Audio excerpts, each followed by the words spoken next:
Segera download yang Quran disebut oleh Tadabbur, Al-Quran, dia meraih tafsir kebaikan. dalam genggaman Contoh, Anda. bulan Ramadan adalah bulan Al-Quran.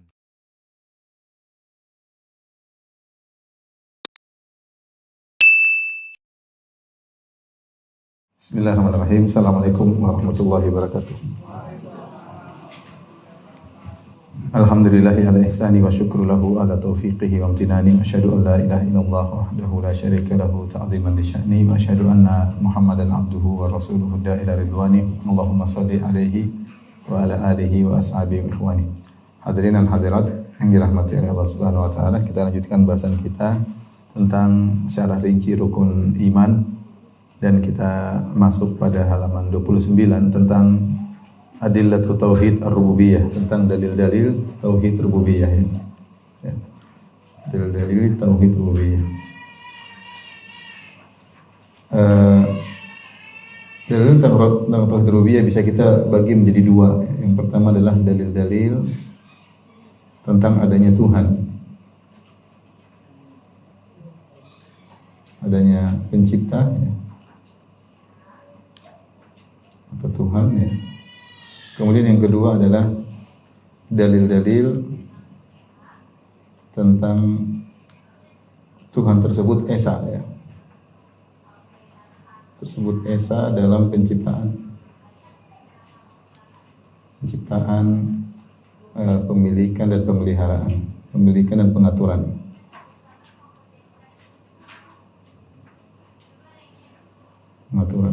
Jadi ada dua model pendalilan yang akan kita bahas pada kesempatan kali ini. Karena Tauhid Rububiyah maksudnya kita mengakui Tuhan itu ada, dan Tuhan tersebut adalah esa. Dan pembahasan ini yang akan kita singgung pada kesempatan kali ini adalah tentang poin yang pertama, ya, tentang dalil-dalil Tuhan itu ada. Dan ini seperti sebagaimana saya singgung sebelumnya, bahasan ini bahasan yang penting karena bahasan ini terkait dengan bantahan terhadap orang-orang ateis yang mengingkari adanya Tuhan, dan itu mulai muncul, mulai marak di akhir-akhir ini, ya.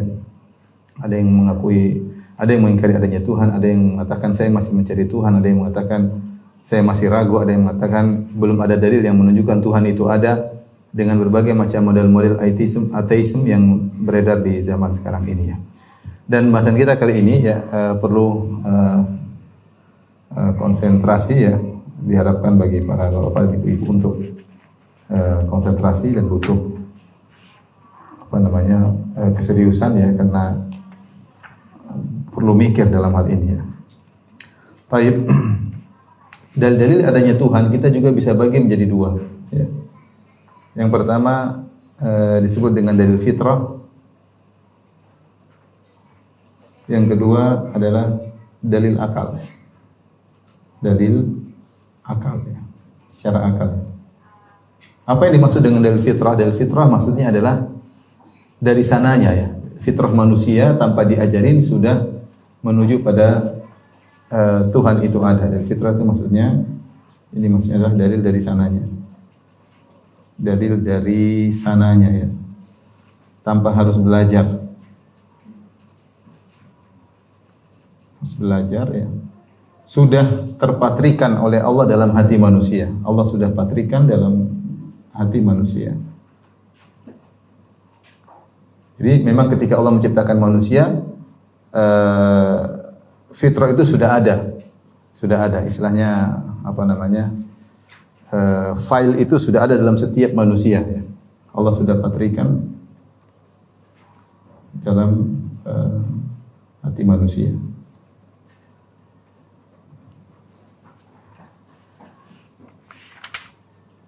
Baik, ikhwan dan akhwat yang dirahmati Allah, ini disinggung oleh Allah dalam surat Ar-Rum 30, kata Allah, fa'aqim wajhaka lid-dini hanifan fitratallahi allati fataran nasa 'alaiha. Maka hadapkanlah wajahmu dengan lurus kepada agama Allah, tetaplah fitrah Allah yang telah menciptakan manusia, ya, menurut fitrah tersebut, ya. Jadi Allah telah menciptakan manusia dengan fitrah yang ada dalam dada mereka, ya.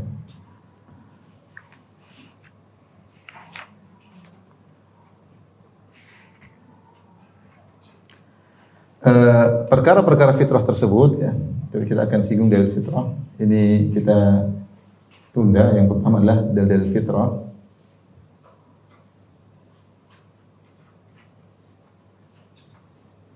Kita bagi dua dalil fitrah ini ya. Fitrah pertama, fitrah mengenal pencipta atau mengakui keberadaan pencipta.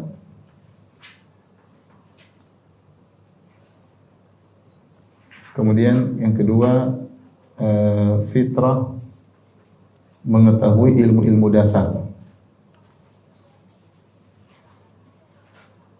Ilmu-ilmu dasar. Ini ilmu dasar yang saya katakan tadi tidak perlu dipelajari, tapi semua orang sudah mengetahui secara langsung ya.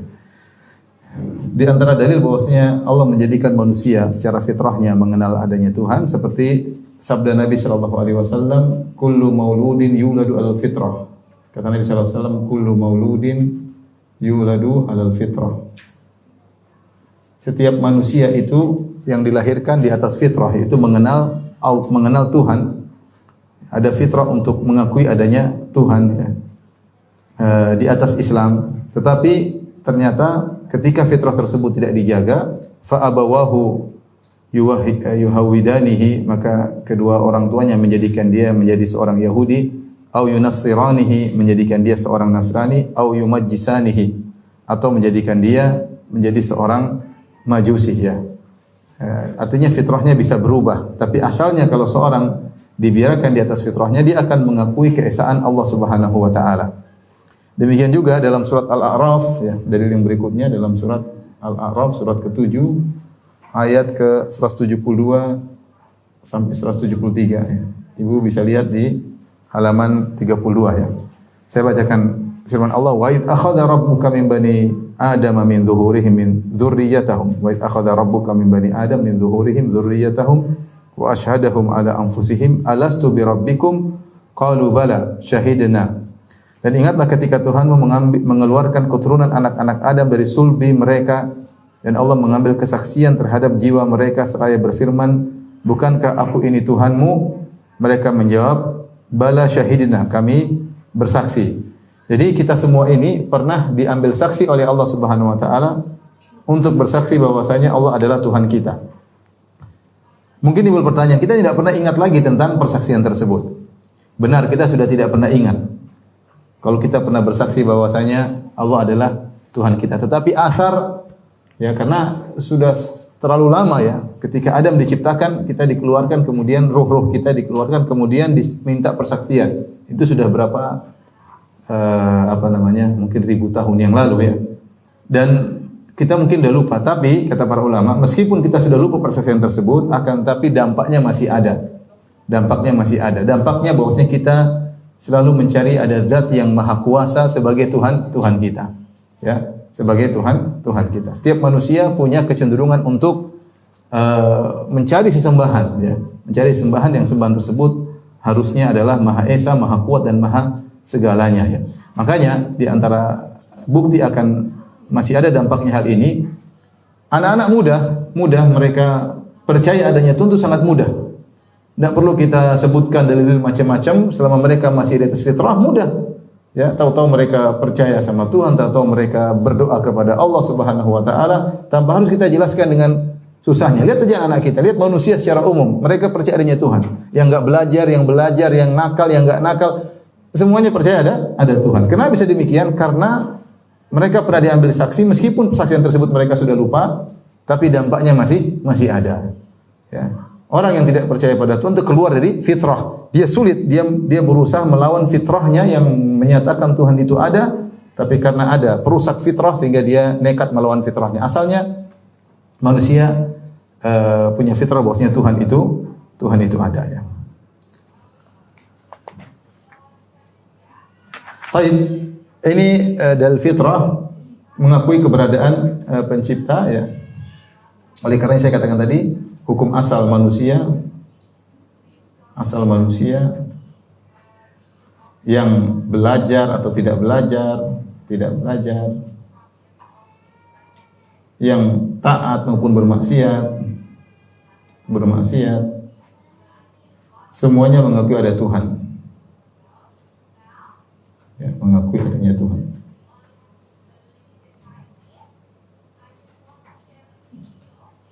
Semuanya mengakui adanya Tuhan.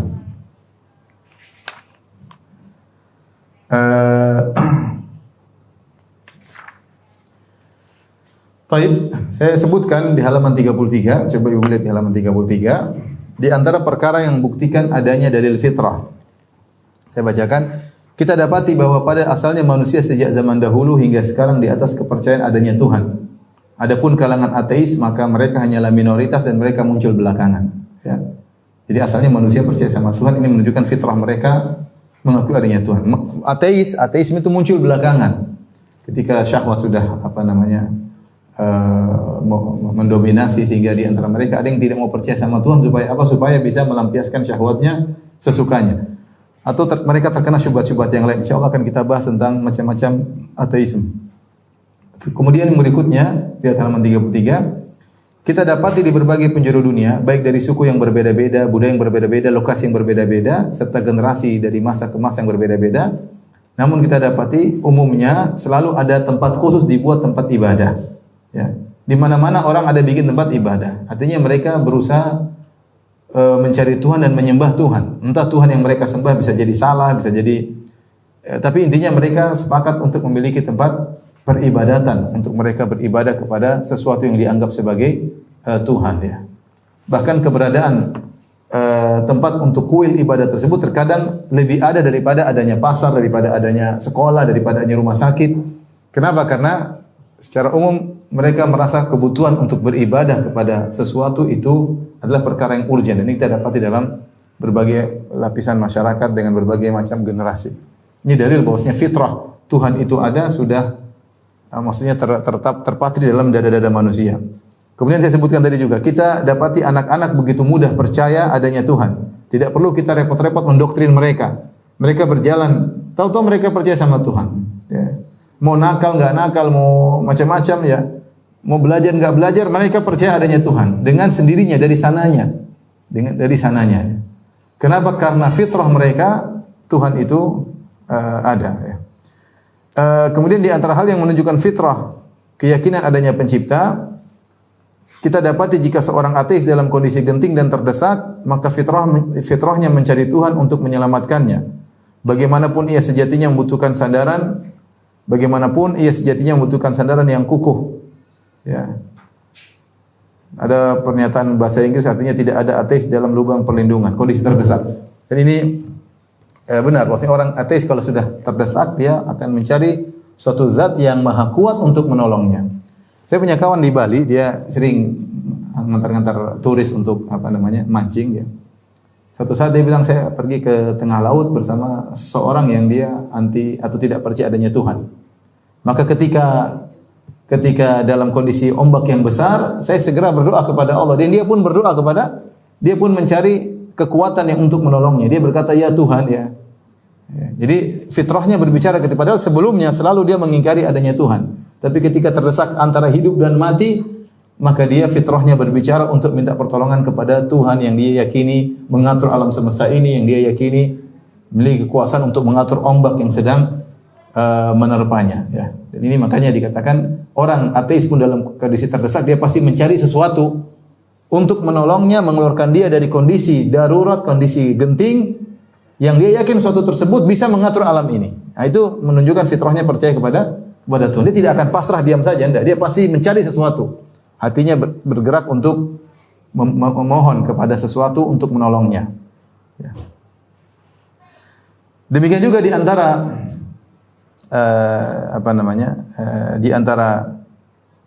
dalil yang menunjukkan fitrah, ya, bahwasanya hukum asal manusia tidak menerima jika disuruh menyembah kepada hewan. Asalnya tidak menerima hal tersebut, tapi fitrah bisa berubah.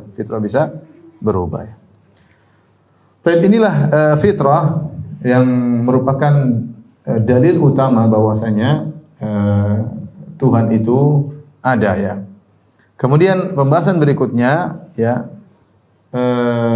bukti-bukti tentang dalil fitrah. Ini mungkin kita bikin subjudul di sini ya. Bukti-bukti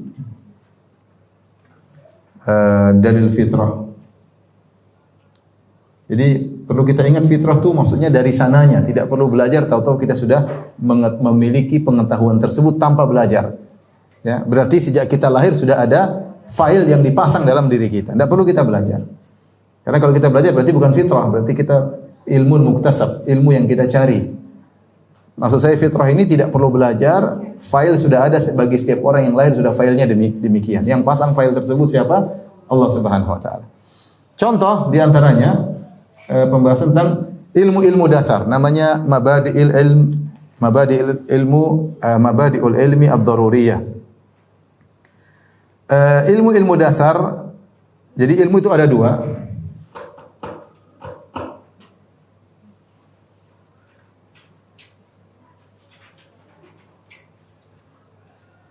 Ilmu ada dua ya.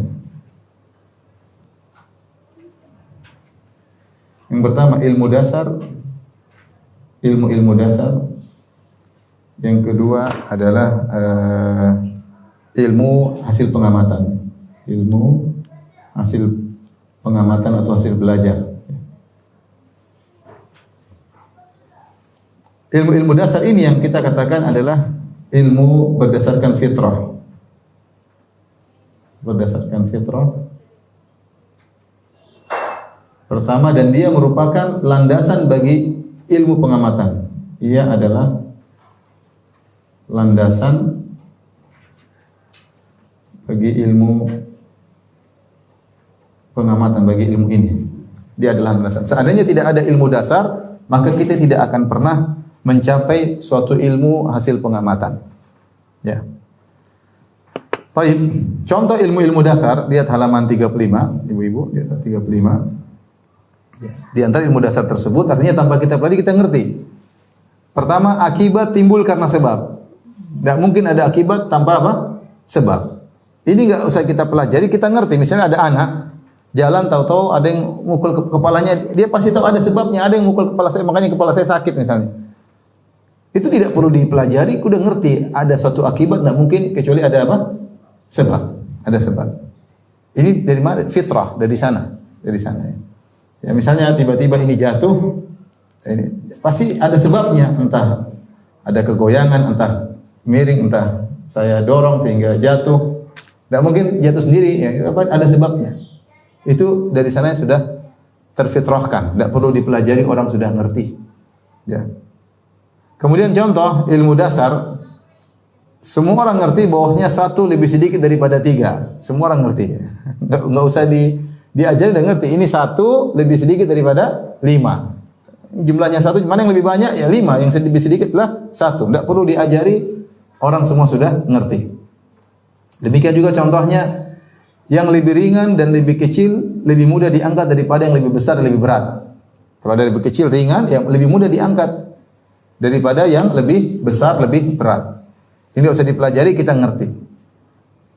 Dari mana? Dari fitrah. Ini bukan hasil eksperimen.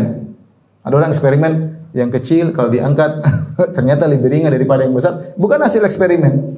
Tapi dari sananya orang udah ngerti namanya sesuatu yang lebih kecil itu kalau diangkat lebih ringan daripada yang besar. Kalau jenisnya sama ya. Kalau jenisnya apa? Sama ya. Sama-sama apa namanya besi misalnya, yang kecil lebih ringan daripada yang besar. Kemudian di antara ilmu dasar bahwasanya tidak mungkin dua yang kontradiksi bisa digabungkan. Al-jam'u bainan naqidain mumtani'. Menggabungkan dua hal yang kontradiksi itu tidak mungkin. Tidak mungkin ada suatu perkara ada dan tidak ada, enggak mungkin. Kalau ada atau tidak ada, enggak mungkin ada sekaligus tidak ada. Ini bukan hasil eksperimen, ini dari sananya kita ngerti, enggak mungkin dua hal yang bertentangan bergabung. Tidak mungkin kita mengatakan seorang di timur sekaligus di barat. Ya kalau enggak di timur ya di barat. Enggak mungkin kita mengatakan suatu di atas sekaligus di bawah. Ini perkara yang mumtani. Enggak mungkin suatu kita katakan iya dan tidak. Enggak mungkin. Ya kalau enggak iya ya tidak ya. Kecuali sisi yang berbeda. Kalau sisi yang berbeda bisa iya bisa tidak memang iya. Tapi kalau satu sisi yang sama, enggak mungkin kita katakan iya sekaligus tidak. Enggak mungkin kita katakan ada sekaligus tiada. Ini adalah ilmu-ilmu dasar. Nah ini kita untuk bantahan kepada orang-orang ateisme.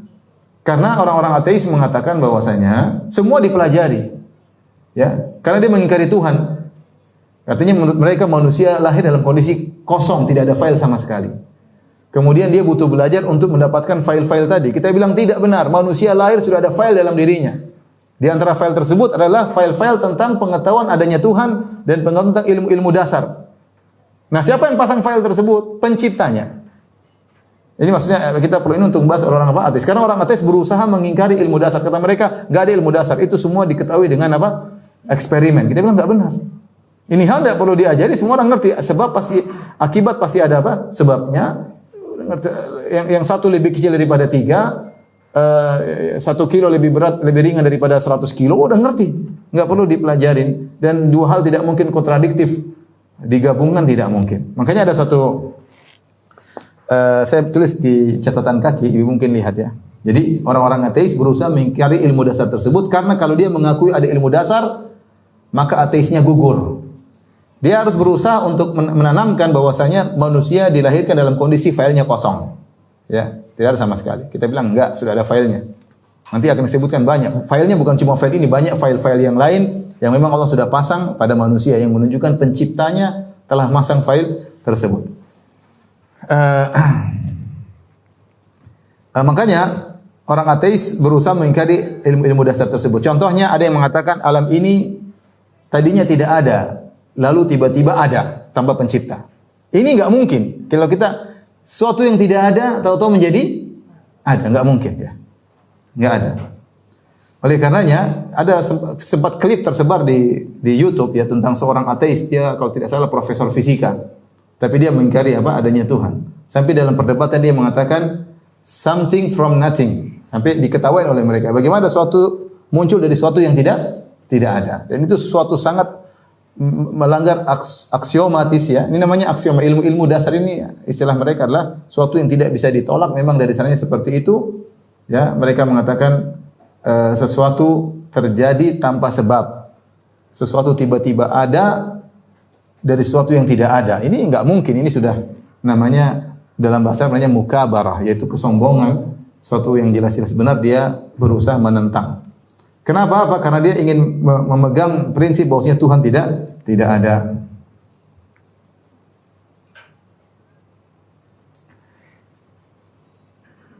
Ada kisah perdebatan antara seorang yang agamis dengan seorang ateis ya. Tentang ilmu-ilmu dasar. Maka seorang agamis tadi dia ingin menetapkan ilmu dasar itu ada tanpa dipelajari karena ini dari sananya dari Tuhan. Maka dia bertanya kepada orang ateis, apakah Anda percaya terhadap ilmu-ilmu dasar ini bahwasanya sudah ada dari sananya? Maka orang ateis tadi berusaha mempertahankan keyakinan, saya tidak percaya. Saya tidak percaya, tidak ada ilmu dasar. Semuanya ilmu hasil eksperimen, hasil belajar. Enggak ada ilmu dasar. Orang agama ini mengatakan apa? Enggak, Anda percaya. Si ateis mengatakan, saya tidak percaya, dia ngeyel. Orang yang agama juga mengatakan, enggak, kamu percaya. Dia berusaha mengatakan kau percaya. Si orang ateis mengatakan dia bantah. Gimana sih? Saya akan bilang saya tidak percaya. Akhirnya orang agamais mengatakan, lihat, dalam perdebatan kita ini kau percaya kepada ilmu dasar. Di antara ilmu dasar tidak mungkin dua yang kontradiktif bisa digabungkan. Tidak mungkin kau percaya dan tidak percaya digabungkan. Tidak mungkin. Makanya ketika saya bilang kau tidak percaya, kau percaya, kau bantah. Kau bilang saya percaya. Seandainya kalau ilmu dasar ini tidak ada, harusnya kau tidak membantah perkataan saya. Antum paham atau tidak? Saya ulang ya. Di antara ilmu dasar kita kan mengatakan tidak boleh menggabungkan dua hal yang kontradiktif. Antara iya dan tidak, percaya tidak percaya, enggak mungkin. Nah, orang ateis ini dia ingin berusaha menolak ilmu-ilmu dasar, enggak ada ilmu. Sampai mereka berusaha, siapa yang bilang bahwasanya lebih kecil lebih ringan daripada yang lebih besar itu cuma relatif kata dia. Menurut kamu, menurut saya belum tentu. Ya. Siapa bilang kontradiksi tidak bisa digabungkan itu ya menurut kamu, menurut saya belum tentu. Jadi dia berusaha menolak ilmu-ilmu dasar supaya menyatakan bahwasanya Tuhan tidak ada. Maka ketika terjadi perdebatan tersebut, orang yang beragama tadi mengatakan, kamu percaya kepada ilmu-ilmu dasar. Kata dia, saya tidak percaya. Enggak, kamu percaya. Enggak, saya tidak percaya. Dia ngeyel. Ketika dia ngeyel, dia ingin membantah orang tersebut, karena orang tersebut berusaha menggabungkan antara dua hal yang kontradiktif, antara percaya dan tidak percaya, maka dia bantah. Seharusnya kalau dia mengingkari ilmu dasar, ketika dibantah, dibilang kamu percaya, dia terima saja. Karena bisa tergabung dua hal yang berkontradiktif, berlawanan. Mudah-mudahan paham.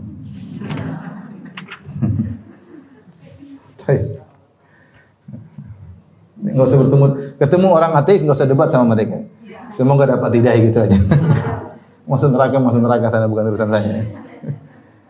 Taib yang kedua di antara bukti-bukti fitrah seperti nilai-nilai akhlak.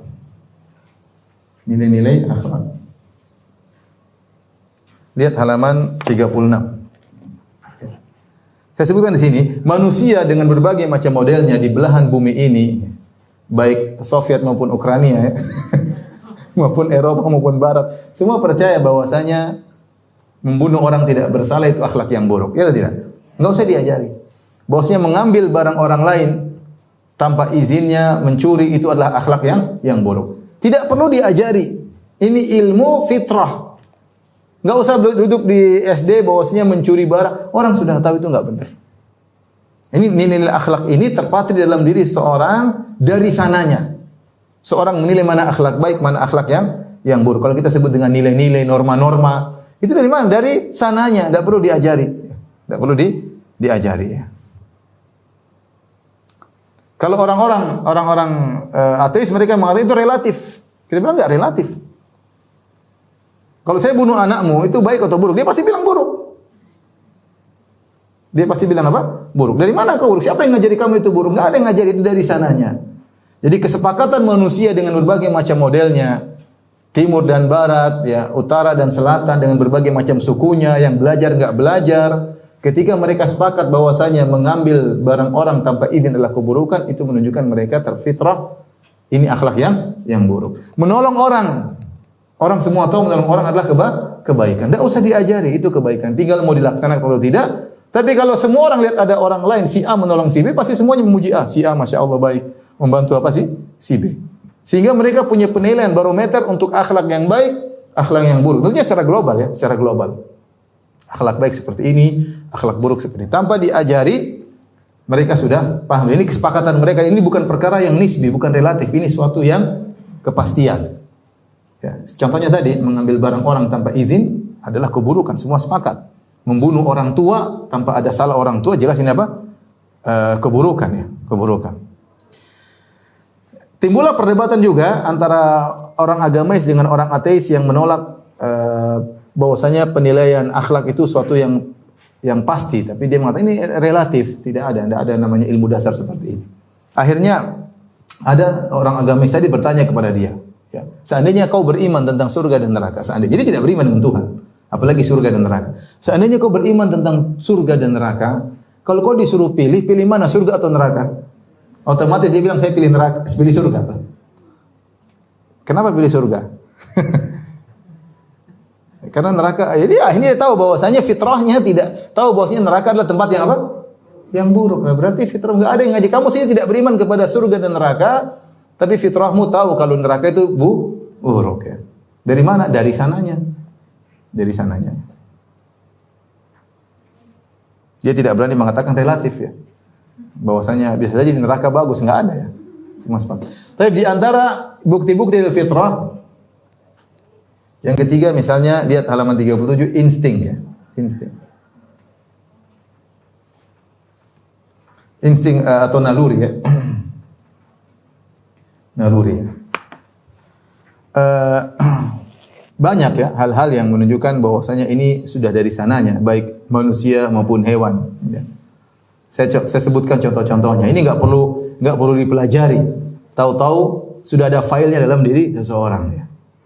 Ya, di antaranya manusia laki-laki secara naluri umumnya bersyahwat kepada wanita. Ya. Sudah jelas ya, kalau perempuan ketemu laki-laki ya pasti ada stromnya ya. Dari mana stromnya yang pasang? Allah Subhanahu wa taala kan. Enggak usah diajari. Enggak ada yang kata laki-laki ini perempuan, ini cantik, ini begini-begini, hendaknya kau tertarik kepada dia. Enggak perlu. Tahu-tahu ketemu strom, selesai. Dari mana? Dari sananya. Bukan cuma manusia, hewan. Ada sapi jantan, lihat sapi betina, dia pasti tertarik. Sementara ada akhwat yang cantik, sapinya enggak tertarik. Dia tertarik kepada sapi sejenisnya. Dari mana? Karena filenya seperti itu yang Allah pasang pada dirinya. Udah. Seperti itu. Ini enggak perlu dipelajari ya. Bagaimana ketertarikan lawan jenis? Dari sananya. Kalau robot ya susah gimana, kecuali harus diprogram dulu ya. Tidak mungkin tiba-tiba. Makanya aneh, adanya ketertarikan, ada syahwat dari mana coba? Kalau bukan dari Allah Subhanahu wa taala. Ini dalil bahwasanya fitrah ada, itu hal-hal yang sudah dipasang pada makhluk tanpa harus dipelajari. Siapa yang pasang? Allah Subhanahu wa taala. Ini bantahan bantahan telak kepada orang ateis yang mengatakan Tuhan tidak ada, semua dengan belajar. Nggak bisa, gitu. Ini dari sananya. Sebaliknya justru ada seorang, ini hukum asal ya, seorang melihat ibunya, dia tidak tertarik sama ibunya. Tapi kalau dia melihat wanita yang bukan ibunya, dia tertarik. Kenapa bisa demikian? Ya ini dari sananya seperti itu. Kita sama adik, sama ibu nggak, mungkin terkadang terlihat sebagian aurat ibu, sebagian aurat adik, kakak, kita nggak ada ketertarikan. Tapi kita melihat tetangga, tertarik. Kenapa bisa demikian? Dari sananya seperti itu. Dari sananya seperti itu. Apa itu namanya? Fitrah. Fitrah bisa berubah ya. Saya bilang fitrah, orang yang percaya Tuhan nggak percaya Tuhan bisa berubah. Orang yang kelainan seksual juga bisa berubah. Itu bisa, tapi hukum asalnya tidak. Hukum asalnya ketertarikan kepada lawan jenis. Kemudian contoh lagi, ilmu dari sananya. Seorang bayi yang baru lahir, belum bisa melihat, belum bisa mendengar. Tahu-tahu ibunya kasih puting susunya, langsung dia sedot. Yang ngajarin dia sedot siapa coba? Seandainya satu profesor satu dunia ngumpul ngajarin anak bayi ini untuk melakukan suatu kegiatan, tidak bakalan mampu. Seluruh profesor dunia ngumpul ngajarin anak ini, kamu harus begini, kamu harus begini. Nggak ada yang bisa ngajarin. Seandainya dia lahir dalam kondisi kosong, siapa yang ngajarin? Kamu nanti kalau ada puting sedot ya. Siapa yang ngajarin? Nggak ada. Nggak bisa, dia nggak ngerti. Tetapi ketika dia lahir, dia langsung bisa nyedot. Dari mana? Allah yang kasih seperti itu. Ini ada Tuhan yang ketika dia sudah dipasang file tersebut. Dia tidak pernah belajar sebelumnya. Tidak pernah melihat sebelumnya. Dia tidak bisa melihat, tidak bisa mendengar. Tidak ada ilmu. Tahu-tahu dia bisa nyusu sama ibunya, menunjukkan memang sudah dipatrikan dari sananya. Demikian juga hewan-hewan banyak sekali. Bagaimana burung-burung bisa lebah, bisa langsung lahir, langsung bisa bekerja tanpa ada belajar sama sekali. Ini semua bagaimana hewan-hewan diajari untuk pertahankan hidup ya. Kenapa tidak ada pikiran dalam dia mati lebih baik daripada hidup? Kenapa hewan-hewan tidak pilih mati? Dia kenapa pilih hidup? Ada instingnya, dia pertahankan hidup. Harus cari makan ya. Berarti ada fitrah bahwasanya hidup itu lebih baik daripada apa? Ada mati. Sehingga dia mempertahankan kehidupannya. Lihat bagaimana singa yang begitu garang membunuh hewan lain, tapi begitu sama anaknya dia sayang sama sekali. Kenapa tidak jahat sama anaknya? Dari sananya Allah kasih fitrah seperti itu. Bagaimana seorang ibu bisa begitu cinta kepada anaknya ya?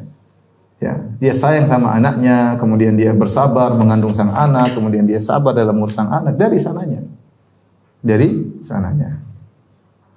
Ini namanya fitrah, hidayah ammah. Kalau bahasa istilah syar'inya al-hidayah al-ammah.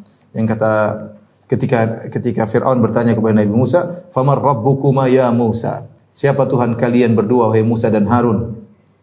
Qala rabbuna alladhi a'ta kulla syai'in khalqahu thumma hada. Tuhan kami adalah yang berikan petunjuk, yang berikan bentuk kejadian kepada segala sesuatu, kemudian memberinya petunjuk. Itu petunjuk itu namanya insting. Yang dari sananya Allah telah berikan kepada makhluk-makhluk. Allah berfirman dalam surat An-Nahl, "Wa auha rabbuka ilan nahli an ittakhidhi minal jibali buyutan wa minasyajari wa mimma ya'rishun." Kami wahyukan, maka Rabb mewahyukan kepada lebah, ya jadikanlah gunung-gunung sebagai tempat tinggalmu, kemudian pohon-pohon dan dari bangunan-bangunan bikin rumah-rumah di situ. Tsumma kuli min kulli thamarati, kemudian makanlah dari setiap buah-buahan. Fasluki subula rabbiki dzulula. Ya. Dan tempuhlah jalan Tuhanmu yang telah dimudahkan bagimu. Lihat lebah. Dari mana dia lahir dia sudah pintar. Langsung sudah pintar bagaimana cara bikin. Langsung lebah itu kan berbagai macam model. Langsung dia tahu pekerjaannya masing-masing. Tidak ada yang mengajari ya. Hewan itu kan gimana mau ajari, susah ya. Tapi sejak lahir sudah ada insting untuk mencari nafkah, model dia seperti itu ya. Seperti itu ya, dari sana ya. Baik, ini adalah dalil fitrah. Kemudian kita akan bahas tentang dalil akal yang kedua ya. Setelah ini. Gawin.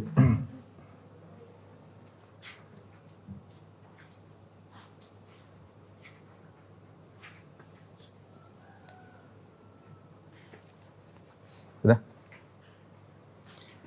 Baik, berikutnya kita akan bahas dalil akal yang menunjukkan adanya Tuhan.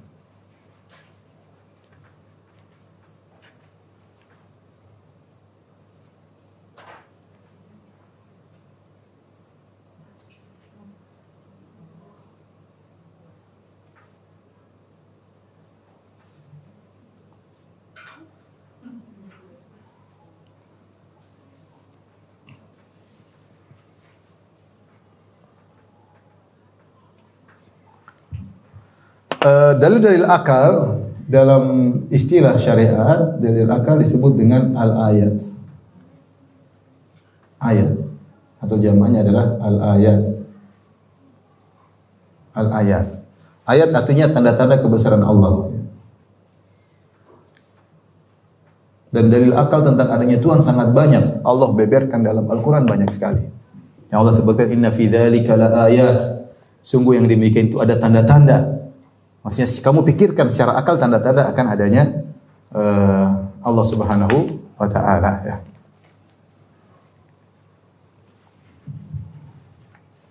Menunjukkan adanya Tuhan, tanda-tanda kebesaran Allah itu menunjukkan adanya Tuhan sekaligus ya, kebesaran Tuhan tersebut, keagungan Tuhan tersebut. Dan itu banyak saya sebutkan ayat-ayat, lihat halaman 40 catatan kaki. Allah mengatakan la ayatin liqaumi yaqilun ya. Inna fi khalqis samawati wal ardi wa ikhtilafil laili wan nahar. Sungguhnya penciptaan langit dan bumi, pergantian silih berganti siang dan malam. Wal fulki allati tajri fil bahri, kemudian kapal yang berlabuh di atas lautan. Wa ma anzalallahu minas sama'i ma'in. Allah turunkan hujan dari langit, dengan hujan tersebut Allah tumbuhkan tumbuhan. Kemudian wabatha fiha min kulli dabba, Allah tebarkan berbagai macam hewan. Wa tasrifir riyah was sahabi al musakhkhari baina samai wal ard, kemudian bagaimana angin yang dijalankan oleh Allah, kemudian bagaimana awan antara langit dan bumi. Semua itu la ayatin liqaumi yaqilun, adalah tanda-tanda akan adanya Tuhan dan akan agungnya Tuhan bagi orang yang berakal. Benar ya, bagaimana bisa berjalan, maksudnya bagaimana bisa berjalan dengan sendirinya? Ya, langit dan bumi dengan begitu megahnya, pergantian siang dan malam, dan semua ini menunjukkan ada yang mengaturnya. Baik.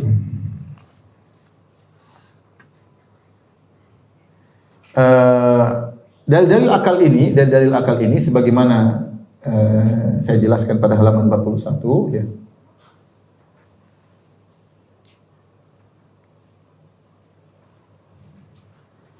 Dalil akal ini disebut dengan ayat-ayat, kemudian dalil akal ini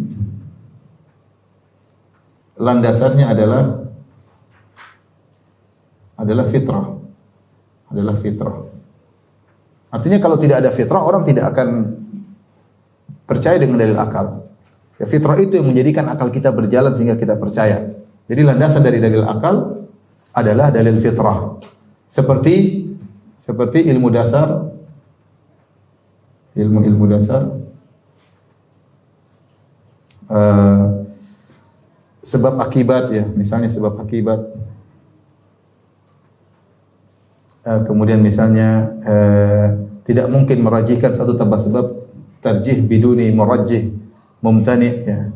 Tidak mungkin merajihkan sesuatu tanpa sebab.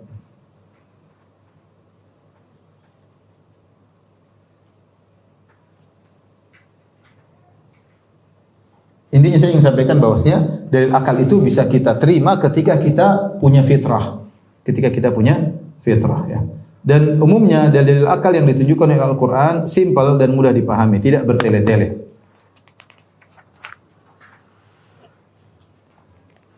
Baik. Sesuatu yang ada, kita bahas sekarang ya. Sesuatu yang ada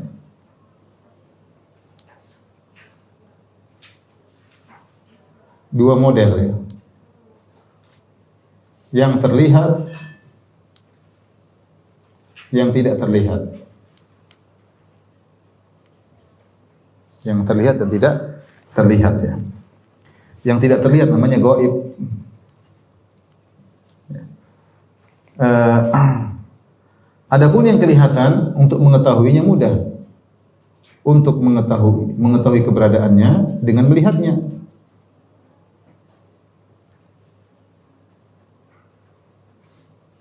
Dengan melihatnya. Mudah ya. Seperti bumi ada nggak ada, lihat bumi. Langit ada nggak ada. Dengan melihat, kalau lihat ada ya berarti ada. Tapi yang jadi masalah bagaimana membuktikan sesuatu yang gaib itu ada tanpa melihat. Nah, ini yang dijadikan orang ateis. Tuhan nggak ada, mana buktinya Tuhan itu ada? Nggak kelihatan, nggak kelihatan. Nah, kita ingin membuktikan secara dalil akal bahwasanya Tuhan itu ada. Tuhan itu ada meskipun dia tidak terlihat ya. Meskipun dia tidak terlihat ya. Sederhananya kita katakan bahwasanya suatu yang tidak terlihat belum tentu tidak apa? Tidak ada. Banyak hal yang tidak kita lihat tapi ternyata ada. Di antaranya kita bisa tahu ada dengan lihat dampaknya. Lihat apa? Dampaknya. Maka di antara cara mengetahuinya adalah dengan melihat dampaknya. Untuk mengetahui keberadaannya, di antaranya adalah dengan melihat dampaknya. Dampaknya. Contoh sederhana, listrik kita nggak pernah lihat. Nah, listrik kita nggak. Tapi kalau pegang ke strom berarti ada apa? Dampaknya. Bilang tidak ada listrik, coba pegang. Ya, ada dampaknya. Meski nggak pernah lihat, tapi kita yakin ada. Contoh jin, saya tidak pernah lihat jin. Tapi saya sering ketemu orang kemasukan apa? Jin. Karena ada teman punya ponakan, dia bukan orang Jawa, tapi dia kemasukan jin. Karena tahu dia nyanyi lagu tembang Jawa, nggak bisa bahasa Jawa. Nggak mungkin kecil ya apa? Jin. Saya tidak pernah lihat jin, sampai sekarang saya belum. Saya cuma lihat jin dalam apa film ya, Si Manis Jembatan Ancol. Tapi kalau atau yang lain ya, genderuwo dan yang lain. Tapi kalau asli saya tidak pernah lihat. Merasakan pernah, saya tahu perjalanan tahu merinding, saya merasakan. Saya pernah meruqyah, pernah macam-macam lah. Tapi di antaranya tadi seperti seorang tidak tahu bahasa Jawa, tahu-tahu dia bisa nyanyi lagu Jawa. Ada wanita dulu saya pernah tahu tidak tahu bahasa Inggris, bahasa Belanda. Tahu-tahu dia bisa ngomong apa? Belanda. Kenapa? Jinnya ada jin Belanda. Buktinya ketika diruqyah ada dampaknya. Dia teriak, kemudian hilanglah pengaruhnya. Kita mungkin tidak pernah melihat, tapi kita tahu apa? Dampaknya. Nah, untuk mengetahui sesuatu yang tidak terlihat, di antaranya adalah ya, dengan dampak. Sebenarnya ada cara yang lain, metode lain, yaitu dengan pengkabaran. Dengan dikabarkan oleh sumber yang terpercaya. Yang terpercaya. Ya, sumber terpercaya. Saya tidak pernah lihat corona misalnya. Tetapi ada yang bilang, ada yang sudah lihat dengan apa namanya? Alat, lihat corona bentuknya begitu. Ya sudah, saya percaya aja.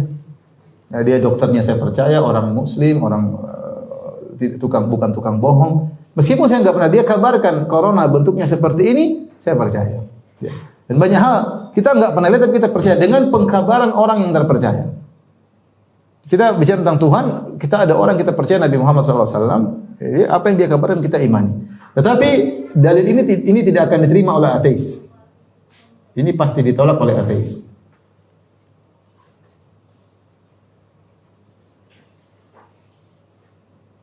Dia tidak mau terima dengan model dia. Yang kita perlu diskusi sama dia adalah dengan dalil ini. Ini yang perlu didiskusikan. Dalil bahwasanya dampak keberadaan Allah, bahwasanya Allah itu ada dengan melihat dampaknya. Dengan melihat dampaknya. Jadi kita akan bahas pada kesempatan kali tentang ini, tentang dalil adanya Allah dengan apa? Dengan melihat dampaknya. Dampak adanya Allah. Saya bisa akan bahas di lembaran berikutnya.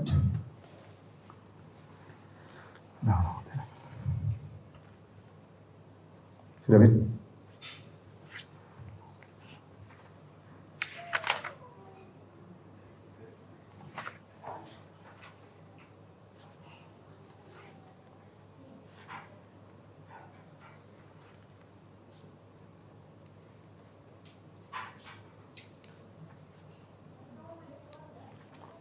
ditinjau dari dampaknya.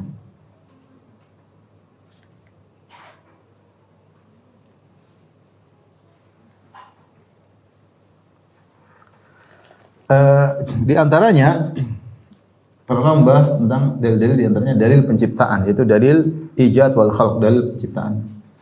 Lihat pada halaman 42.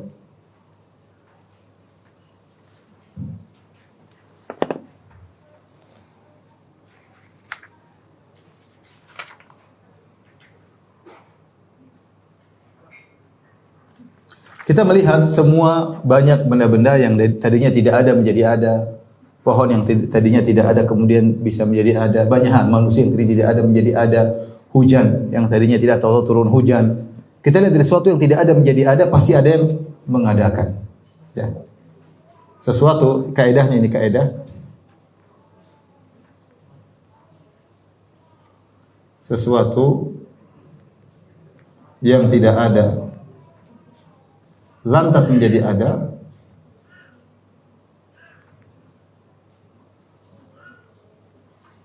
pasti ada yang mengadakan. Pasti ada yang mengadakannya. Ini apa namanya? Sederhana, dan ini diantara metode yang mudah. Baju nggak mungkin tiba, pasti ada yang jahit. Gampangnya. Mobil nggak mungkin, pasti ada yang bikin. Rumah ini nggak mungkin jadi dengan apa? Sendirinya. Pasti ada yang apa? 100 tahun yang rumah ini nggak ada.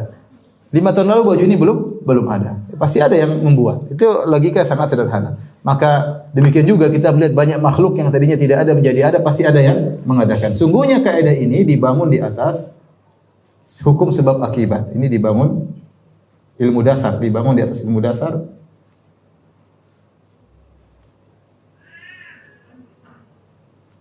Sebab akibatnya.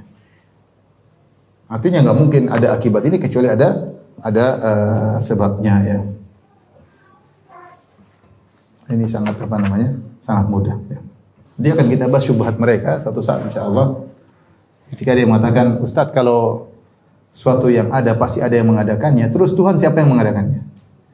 Syubhat mereka. Tadi kita bahas. Kita kaidahnya bukan itu, bukan, ingat kaidahnya bukan setiap yang ada pasti ada yang mengadakan, bukan.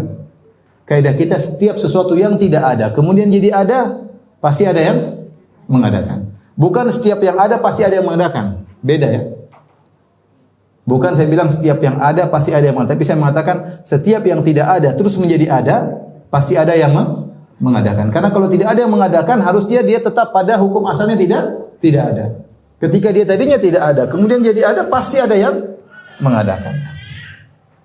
Nanti adapun masalah tersebut kita bahas ya. Ada syubhat-syubhat ateis yang menunjukkan bahwasanya semuanya ini pasti ada yang mengadakan sampai pada titik terakhir yang tidak ada yang mengadakan dia sudah ada sejak awalnya, dialah namanya Tuhan. Kalau tidak ada sesuatu yang ada sejak awalnya, maka semua ini tidak akan ada. Dia harus kembali kepada titik awal, sesuatu yang ada dari sananya, bukan ada yang mengadakannya. Ibu paham? Paham atau tidak? Insyaallah ya. Sudah, kalau ketemu orang ateis enggak usah debat. Bilang selamat masuk neraka, udah. Enggak usah. Tapi ini semua kita terkadang orang-orang yang terkena syubhat ateis, orang sekitar kita dengan adanya medsos, dengan adanya baca yang macam-macam, sehingga terkadang orang dekat kita yang terkena syubhat ateis. Maka kita butuh mengetahui secara dasar ya. Tapi contoh yang kedua atau dalil yang kedua disebut dengan dalil al-inayah ya. Dalil perhatian dan keselarasan. Lihat halaman 45. Maksudnya apa? Maksudnya alam semesta ini terjadi dengan serasi. Alam semesta ini terjadi dengan serasi, dengan keserasian. Penuh keserasian. Maksudnya lihat ya, kita ini manusia diciptakan dan alam ini huwallazi khalaqalakum ma fil ardi jami'an. Kata Allah, Allah yang telah menciptakan bumi seluruhnya untuk kalian. Kita manusia ternyata Allah ciptakan alam semesta yang cocok buat kita. Ada oksigennya yang kita butuhkan, ada siang dan malam, ada hewan-hewan yang bisa kita makan yang menunjang kehidupan kita. kemudian ada logam-logam, akhirnya kita bisa bikin mobil, bisa bikin motor, bisa bikin pesawat, ada bahan bakarnya, ada penyakit, ada obatnya. Ini semua nggak mungkin terjadi dengan sendirinya, nggak mungkin. Kalau sendiri dengan sendirinya pasti nggak teratur. Ketika terjadi dengan serasi, cocok dengan kebutuhan manusia, maka menunjukkan memang ini ada yang mengadakannya. Makanya Ibnu Rushd dalam kitabnya Manahijul Adillah, Kashful Manahijil Adillah, dia mengatakan seandainya seorang berjalan di tengah hutan, tahu-tahu dia lihat batu jatuh tempat, mungkin ini kebetulan batu itu jatuh, tahu-tahu ada batu kecil nggak teratur di depan dia, ketendang atau apa, ini mungkin kebetulan. Tapi kalau dia berjalan di tengah hutan, tiba-tiba dia melihat ada batu yang disusun, dipahat seperti tempat duduk, kemudian diletakkan di bawah sebuah pohon, di atasnya ada naungannya. Ini pasti ada yang bikin, nggak mungkin terjadi dengan apa? Sendirinya. Ini secara sederhana kira-kira demikian. Ini alam semesta diciptakan dengan penuh keserasian, semua yang ada yang disediakan untuk manusia. Ya tadi oksigen semakin di atas semakin sesak, semakin nggak ada ya. Di sini kadarnya pun tidak banyak-banyak. Kalau terlalu banyak kadarnya, di mana-mana bisa terbakar ya.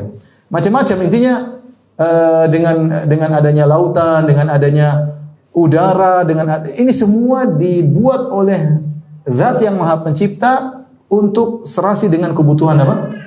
Manusia. Nggak mungkin terjadi dengan apa? Sendirinya. Nggak mungkin matahari kemudian siang hari bergerak berjalan sampai waktunya ya. Diatur seperti itu ya. Rembulan semuanya diatur, ada aturannya. Sehingga dengan adanya alam semesta yang penuh keserasian ini menunjukkan Tuhan itu ada ya.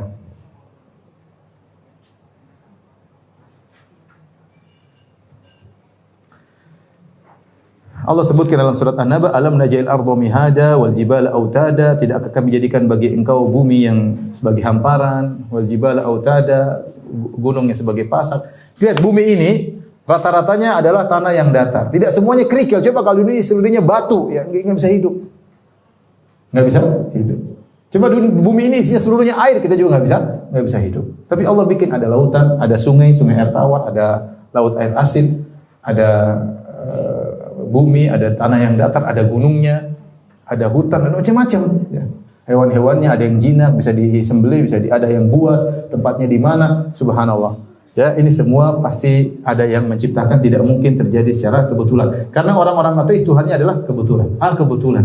Ini kebetulan. Semua kamu ada di atas muka ini kebetulan juga, kebetulan. Kamu mati juga kebetulan. Enggak ada, semuanya sudah diatur. Tapi yang berikutnya, yang ketiga, dalil al-itqan, dalil kesempurnaan ciptaan Allah.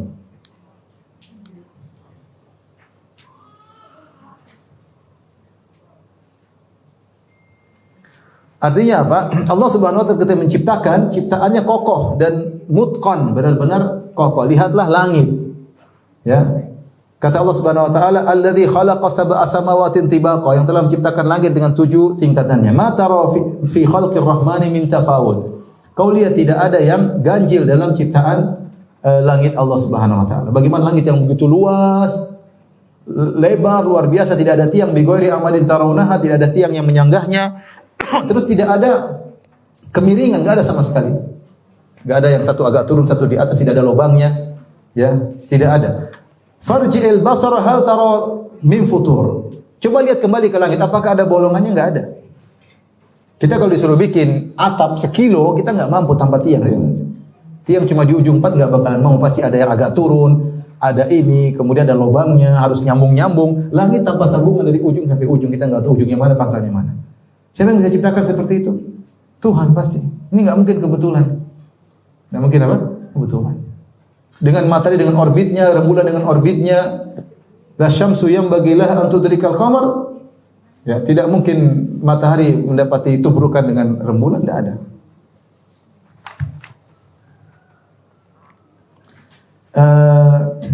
Tidak usah jauh-jauh, kita lihat makhluk Allah Subhanahu wa taala, lihat makhluk manusia. Wa fi anfusikum afala tubsirun. Pada diri kalian tidak kalian lihat bagaimana diri kalian? Lihat tubuh kita, ada, tanya para dokter lah, ada jantungnya, ada paru-parunya, ada mata saja, ada sarafnya dengan berbagai macam saraf untuk seperti kabel-kabel lah, ibarat kabel untuk mengenal warna merah, warna ini. Kalau ada saraf yang rusak, kabel yang putus jadi buta warna.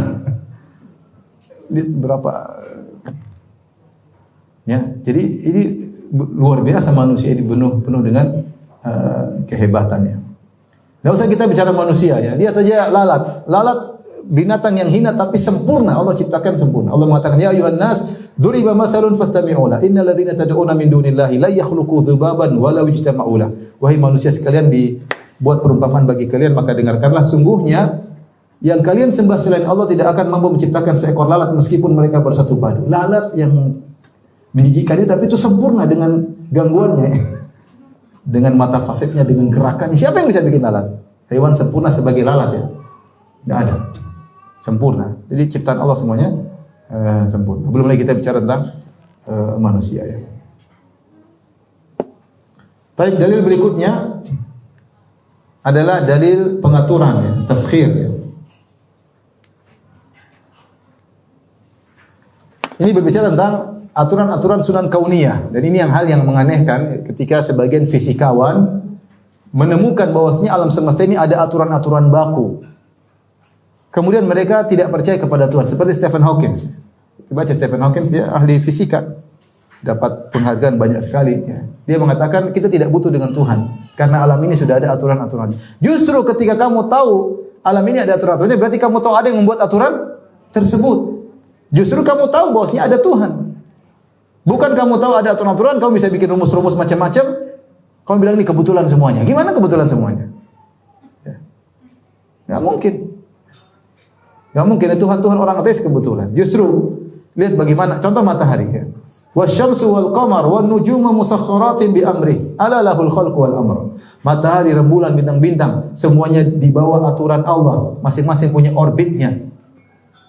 Matahari tiba terbit pada waktunya ya, terbenam pada waktunya, tidak pernah terlambat. Kalau kereta bisa terlambat, kereta bisa terlambat, pesawat bisa terlambat, bisa kecepatan ya. Jarang-jarang kecepatan, biasanya apa? Terlambat. Tapi kalau matahari pada waktunya, dan Allah yang bisa merubah aturan tersebut. Allah pernah bikin matahari cepat, Allah pernah bikin matahari terlambat. Allah pernah bikin matahari terlambat dua kali. Ketika Yusha bin Nun berperang, Allah melambatkan matahari agar dia bisa menyelesaikan perangnya. Ketika Dajjal nanti muncul di akhir zaman, Allah lambatkan matahari sehingga satu hari seperti setahun. Tapi hukum asalnya, dan Allah akan bisa bikin matahari terbit dari barat ke timur hari kiamat. Tapi hukum asal ini berjalan dengan aturannya. Aturan-aturan yang berlaku yang disebut dengan sunan kauniyah, itulah berarti ada yang membuat aturannya. Makanya banyak ahli fisika yang membuat rumus-rumus. Ini rumusnya begini, rumus gaya, rumus ini, rumus ini, rumus ini. Dari mana? Berarti ada aturan yang dalam alam semesta ini banyak sekali aturan. Mereka baru menemukan aturan ini, baru menemukan hukum ini, hukum ini. Sungguhnya kumpulan hukum-hukum itu adalah aturan-aturan yang sudah dibuat oleh apa? Tuhan. Berarti ada yang membuat. Ada yang membuat. Saya sempat lihat apa Stephen Hawking, kasihan, maksudnya orangnya fisikawan hebat, dia cacat juga, tapi kemudian dia meninggal dalam kondisi apa? Ateis.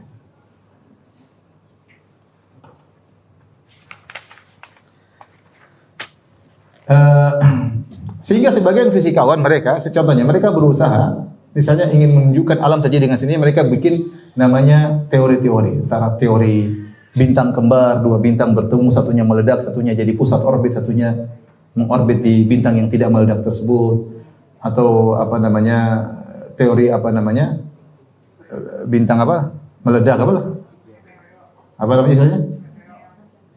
Big Bang ya, dari suatu benda yang sangat padat kemudian meledak, kemudian akhirnya berkembang jadi planet-planet dan sebagainya. Baik, itu teori kita nggak ada, semuanya hipotesa, dugaan. Kalaupun itu benar, timbul pertanyaan.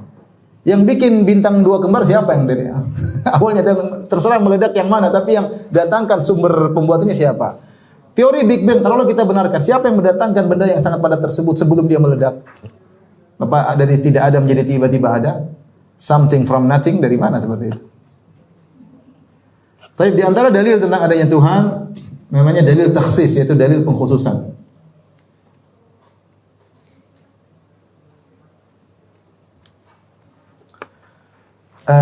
Artinya masing-masing Allah bikin apa namanya yang pas, artinya kekhususan. Contohnya seperti disebutkan oleh sebagian pakar tentang air yang ada pada diri kita. Ada namanya air mata, ada namanya air telinga, ada namanya air liur. Air mata disebutkan dia agak asin. Agak asin supaya apa? Supaya bermanfaat ya. Menjaga kondisi mata agar tetap stabil. Protein pengikat lemak itu sendiri membuat agar menjaga kelembaban mata agar tetap utuh. Makanya air mata agak apa? Agak asin. Air telinga agak pahit. Merupakan, saya nggak pernah rasa ya cuma. Ini merupakan hasil, lihat di Google ada. Ini merupakan hasil sekresi dari kelenjar-kelenjar dalam telinga bersifat basah dan lengket. Ini ada hewan masuk nggak jadi karena nggak enak, pahit dia keluar ya. Air mulut rasa tawar. Kalau dia asin kita nggak bisa merasakan enaknya coto ya. Tapi karena dia tawar kita bisa tahu coto ini enak. Kalau kita asin susah atau pahit susah kita merasakan apa? Berbagai macam. Karena maksudnya lihat semuanya air tapi air di sini rasanya beda, air di sini rasanya beda, air di sini rasanya beda. Kenapa bisa spesifik begitu? Berarti ada Tuhan yang menspesifikkan. Namanya dalil taksis. Tidak mungkin terjadi dengan sendirinya ya. Allah menjadikan air laut asin. Kenapa air tawar tidak asin? Ya, air laut asin sehingga memang dibutuhkan ada hewan-hewan semua ada air tawar. Air laut ketika naik kemudian menguap jadi air tawar. Ini semua namanya taksis. Menunjukkan ada yang mengkhususkan ini bentuknya begini, ini bentuknya begini, ada laki-laki, ada perempuan. Kalau laki-laki bentuknya begini, perempuan bentuknya begini, jantan begini, betina begini. Perbedaan bentuk-bentuk ini dengan apa namanya? Stabil itu menunjukkan ada Tuhan. Kalau Tuhan tidak ada, amburadul ya. Tahu-tahu orang melahirkan, tahu-tahu satu kadang-kadang lahir anaknya punya hidungnya di telinga, hidungnya di kepala, atau tahu-tahu punya tanduk dua. Tidak stabil. Kalau kebetulan, harusnya cuma sekali-sekali kebetulan jadi manusia baik. Mungkin anak lahir kedua, jadi lahir monyet. Anak lahir ketiga, jadi lahir kambing ya. Tapi ketika stabil, manusia dengan sifat manusianya, hewan dengan manusia menunjukkan ada yang mengatur semuanya. Paham ya Ibu? Masih ada waktu? Masih ada. Tinggal dua lagi. Berikutnya, namanya dalil jamal, dalil keindahan. Ada perkataan seorang pakar yang teologi yang bernama Clark H. Pinnock ya, dia pernah berkata, cara terbaik menghadapi ateisme adalah dengan melihat keindahan yang Tuhan ciptakan. Tidak usah pakai debat-debat logika. Gini aja, kalau kamu bilang tidak ada Tuhan, semua terjadi dengan evolusi, dengan istilah-istilahmu, maka seharusnya terjadi dengan sampai kadar keperluan saja. Kadar keperluan saja. Contohnya bagaimana? Contohnya manusia yang penting hidup. Berarti dengan evolusi jadilah laki-laki perempuan. Tapi kenapa ada yang cantik? Kenapa harus cantik? Kalau sekedar tujuannya yang penting ada jalannya kehidupan, tidak harus ada namanya kecantikan. Kalau yang penting ada oksigen, ya sudah ada oksigen manusia bisa. Tapi kenapa ada aroma ini, aroma ini? Ya. Berarti Tuhan, berarti ada yang sengaja membuat aroma tersebut, yaitu Tuhan yang menciptakan dengan tujuan.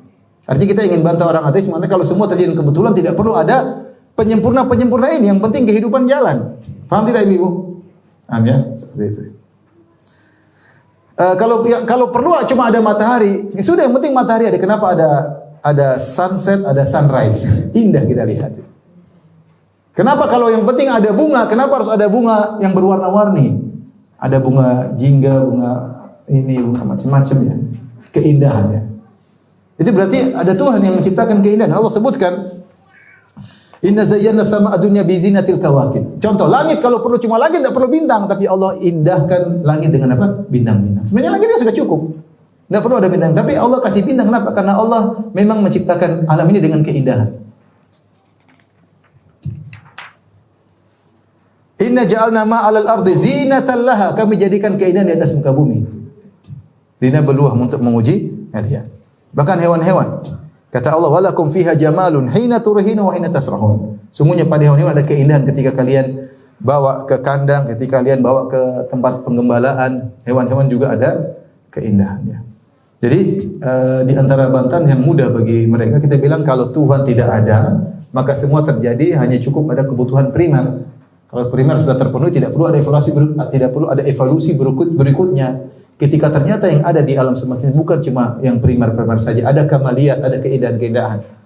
Ada keindahan alam, ada keindahan ini, hewan-hewan yang indah, kemudian manusia yang indah, ada aroma-aroma yang menarik, banyak hal yang merupakan keindahan menunjukkan di situ ada Tuhan yang menciptakan.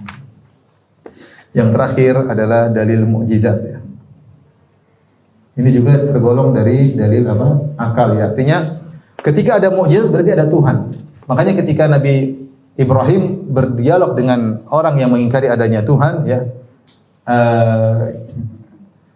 Alam tara alladhi haja Ibrahim fi rabbih an atahu Allahul mulk id qala Ibrahim rabbi alladhi yuhyi wa yumiit qala ana uhyi wa umiit qala Ibrahim fa inna Allah ya'ti bisyamsi minal masyriq fa'ti biha minal maghrib fa buhita alladhi kafar.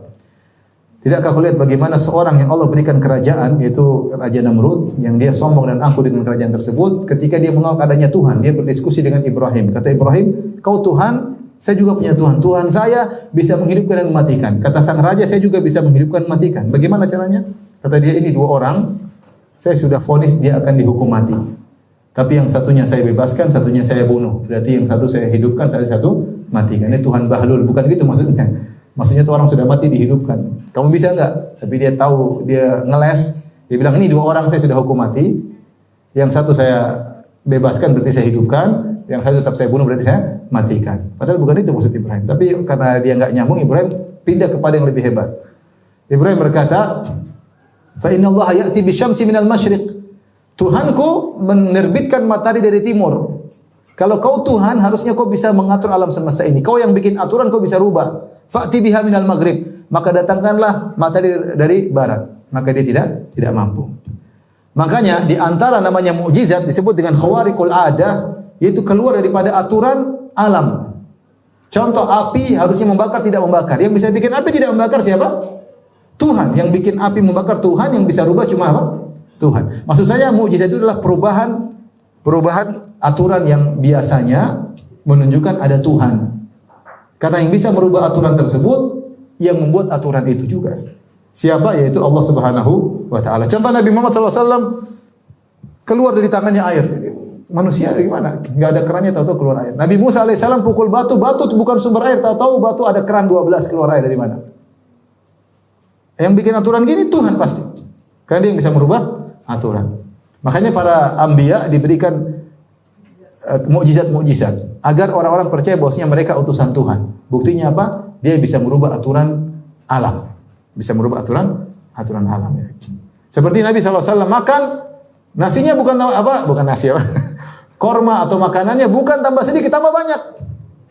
Aturan alam kalau dimakan semakin habis, buktinya tambah banyak. Siapa yang bisa bikin gini? Tuhan. Seperti itu. Jadi adapun penjelasan detail tentang mukjizat tentu banyak. Ini Ibu yang dirahmati Allah Subhanahu wa taala yang bisa saya sampaikan tentang dalil adanya Tuhan ya. Insyaallah kita lanjutkan pada kesempatan yang lain.